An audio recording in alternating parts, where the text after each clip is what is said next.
Димитровска итно да се поднесе оставка од чело на антикорупцијска, бидејќи ја инфицира институцијата и порача незината претходничка Билјана Ивановска. Предходниот состав на комисијата смета дека ќе биде потребно време кај граѓаните да се врати до вербата во антикорупцијска, која беше градена изминатите 5 години. Се случило што се случило, сега треба да гледаме како понатаму, значи треба се бара чаре, на потек е собранието. Сите членови председателката одговараат пред собранието. Кои механизми може собранието да ги преземе? Што може самата институција да направи од аспект на самопроценка на ризици од корупција?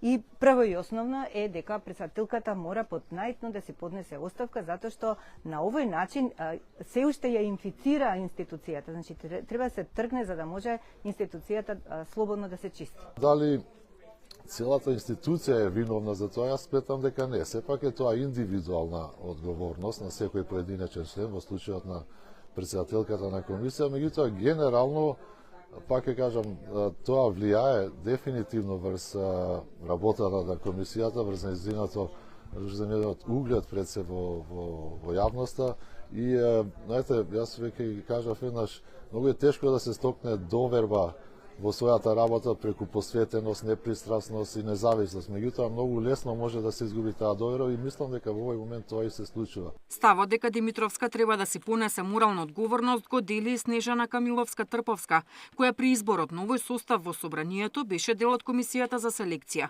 и која во издвоено мислење реагираше на партиски влијанија врз изборот на членови на ДКСК. Наспроти 100 поени кои Димитровска при изборот ги доби од политичките партии, граѓанскиот сектор ја оцени со само 20 поени. Ако се навратиме во изборот во 2023 година, очигледно беше со тогашното мое издвоено мислење во рамки на комисијата за селекција дека овој модел, односно овој начин на избор беше злоупотребен и видовме едно политичко влијание во изборот. Со самото тоа веќе можеме да констатираме дека почна и негативни одредени резултати од страна и на меѓународните институции.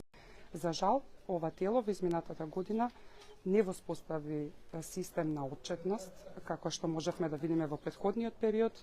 Актуелната председателка на антикорупцијска Татјана Димитровска од минатата недела е на списокот осомничени во проширената истрага за адитив, под сомнеш за оддавање службена тајна на еден од осомничените за криминали во државната ЕСМ, тешки 6,5 милиони евра. Димитровска е недостапна за јавност, не смее да има контакт со предмети, ниту со било каков документ поврзан со работењето на антикорупцијската комисија. Од комисијата и денеска преку писмено соопштение уверуваат дека ова не влијае врз нивното независно, ефикасно и транспарентно работење. Деспина Тодоровска, Сител телевизија.